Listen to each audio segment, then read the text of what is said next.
Okay, तो यहाँ पे क्वेश्चन है, how is division of labour at various levels of organisation multicellular organism correlated with their structure and function? तो division of labour का और किसी लेवल पे मतलब डिवीजन होता कैसे, पहले वो तो एक तो पूछ रहे हैं डिवीजन होता कैसे, और ये जो भी डिवीजन होता है लेबर का उसका स्ट्रक्चर एंड फंक्शन के साथ क्या रिलेशन है आपके टिश्यूज का और सेल्स का, वो पूछ रहे हैं। ओके, तो लेट मी एक्सप्लेन दिस। देखो, एक स्कूल का एग्जांपल लेते हैं, है ना। स्कूल में कैसा रहता है, there is division of labour. जैसे कि टीचर का क्या काम होता है, पढ़ाना। प्रिंसिपल का क्या काम होता है, स्कूल को मैनेज करना। सपोर्ट स्टाफ का क्या काम होता है, क्लीन करना, है ना, स्कूल को। तो ये सभी रोल्स कैसे हैं, अलग अलग दिए हुए हैं। प्रिंसिपल का काम टीचर नहीं करता है, ना टीचर का काम प्रिंसिपल करता है ना।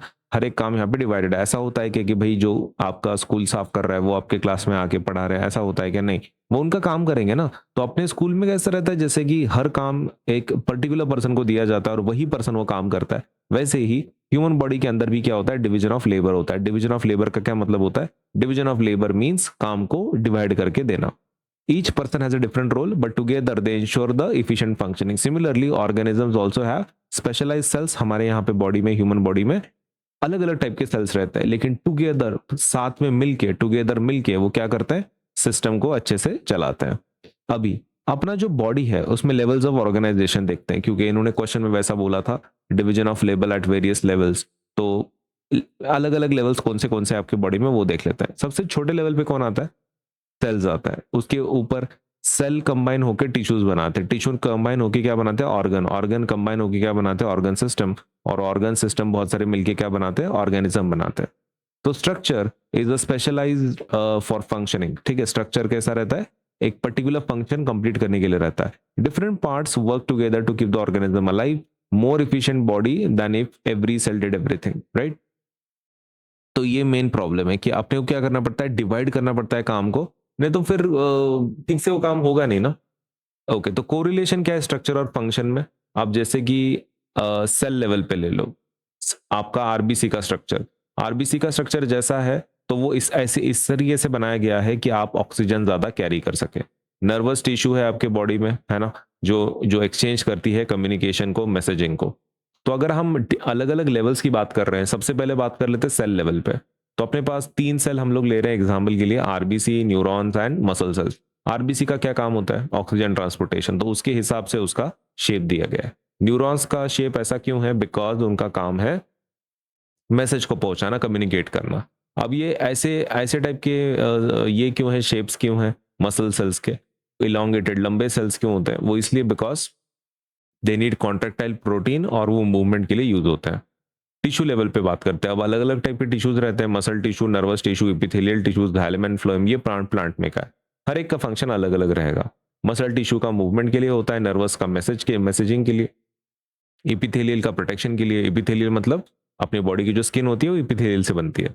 जाइलम एंड फ्लोएम, तो ये तो प्लांट के ट्रांसपोर्टेशन में हेल्प करते हैं, राइट। जाइलम के थ्रू पानी, वाटर एंड मिनरल का ट्रांसपोर्टेशन होता है, और फ्लोएम का फूड ट्रांसपोर्टेशन के लिए यूज होता है। अब अगर हम ऑर्गन लेवल की बात करें तो एक हार्ट का बात कर सकते हैं, ठीक है। हार्ट के अंदर मसल टिश्यूज होते हैं, right, they pump, they regulate the heartbeat. उनके अंदर कनेक्टिव टिश्यू होता है, एपिथेलियल टिश्यू होता है प्रोटेक्शन के लिए। तो together these tissues enable efficient blood pumping.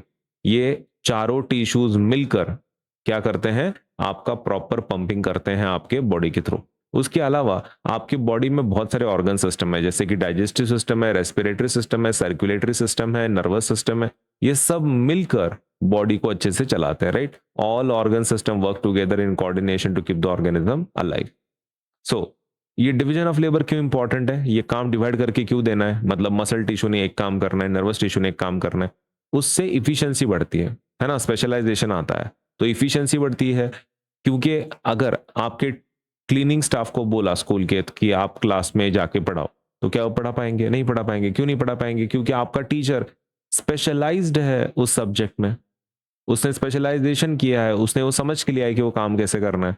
वैसे ही टीचर को हम साफ करने के लिए भेज सकते हैं क्या, नहीं भेज सकते, क्योंकि आपका टीचर स्पेशलाइज्ड पढ़ाई के लिए है, क्या वो साफ करने के लिए स्पेशलाइज्ड है, नहीं है। ओके, तो क्लीनिंग स्टाफ है ना, लेकिन तो क्लीनिंग स्टाफ स्पेशलाइज्ड है साफ करने के लिए, तो इसलिए वो उनका काम अच्छे से कर पाता है। तो अगर आप डिवीजन ऑफ लेबर करते हो तो क्या हो जाता है, एफिशिएंसी बढ़ जाती है, इससे एनर्जी सेव होती है ना।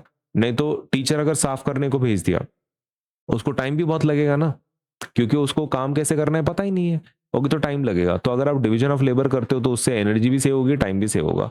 Allows complex function to occur. अभी टीचर अलग अलग कॉम्प्लेक्स लेवल पे क्या कर सकता है, चीजें इंक्रीज कर सकता है, मतलब उसका डेप्थ में जाके अलग अलग एग्जांपल्स लेके सॉल्व करके आपको टीचिंग पढ़ा सकता है। लेकिन क्या सेम टीचर साफ करने में अलग अलग टेक्निक्स का इस्तेमाल करेगा?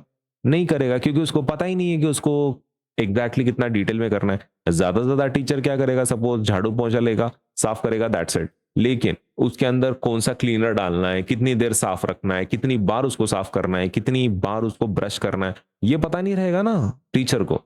तो वो तो स्पेशलाइजेशन है। तो कॉम्प्लेक्स जो टास्क है ऐसे डिटेलिंग वाले कोई भी चीज के, तो वो नहीं हो पाते हैं बिना डिवीजन ऑफ लेबर के। Ensures proper coordination among body parts. अगर आपको कोऑर्डिनेशन रखना है इतने सारे पार्ट्स के बीच में, डाइजेस्टिव सिस्टम, रेस्पिरेटरी सिस्टम, तो आपको डिवीजन ऑफ लेबर की जरूरत पड़ती है। Helps multicellular organism survive and grow. अपनी पूरी बॉडी की ग्रोथ और सर्वाइवल किसके ऊपर डिपेंड करती है? डिवीजन ऑफ लेबर पे ही डिपेंड करती है। तो as you have seen how division of labour is important to us, अभी अपने को इसको शॉर्ट में लिखना है। ये तो एक्सप्लेनेशन हो गया ना, लेकिन शॉर्ट में इसको कैसे लिखेंगे हम लोग? ओके, तो what we will write is, सबसे पहला पॉइंट हाईलाइट करेंगे अपन। In multicellular organisms, in multicellular organisms, in multicellular organisms, division of labor, division of labor means that different cells, tissues, organs, and organ system perform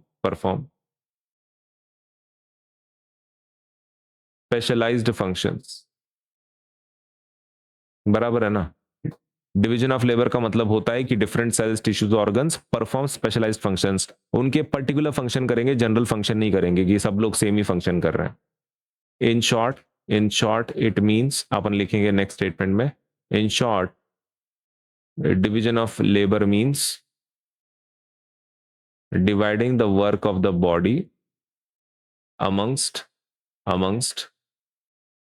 different cells, tissues and organs। अलग अलग कामों को divide करके देना पूरे body में, उसी को हम डिवीजन ऑफ लेबर बोलते हैं, राइट?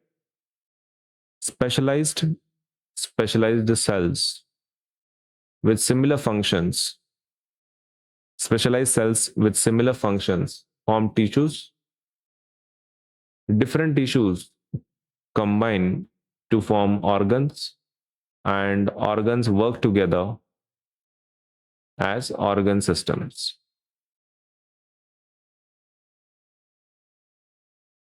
बराबर है? सेल से क्या बनता है? सेल से टिश्यू बनता है, टिश्यू से क्या बनता है? टिश्यू से ऑर्गन बनते हैं, और ऑर्गन से क्या बनता है? ऑर्गन सिस्टम बनता है, राइट? एक काम कर सकते हो तुम, अगर इसको आपको एरोस के फॉर्म में लिखना है वो ऐसा कर सकते हैं। सेल से क्या बनता है? टिश्यू बनता है, टिश्यू से क्या बनता है? टिश्यू से ऑर्गन बनता है, और ऑर्गन से क्या बनता है? ऑर्गन सिस्टम बनती है, राइट? ठीक है। नाउ चौथा पॉइंट हम लोग ये हाईलाइट करेंगे, the structure of each level, the structure of each level is adapted to perform a specific function efficiently। Okay, तो हर एक लेवल पे उनका स्ट्रक्चर इस तरीके से बनाया गया है कि वो उनका काम अच्छी तरीके से कर सके, है ना? तो ये पॉइंट हम हाईलाइट कर रहे हैं कि स्ट्रक्चर ऐसा बनाते हैं कि वो अपना काम अच्छी तरीके से कर सके, एफिशिएंटली कर सके। पांचवा पॉइंट, दिस ऑर्गेनाइजेशन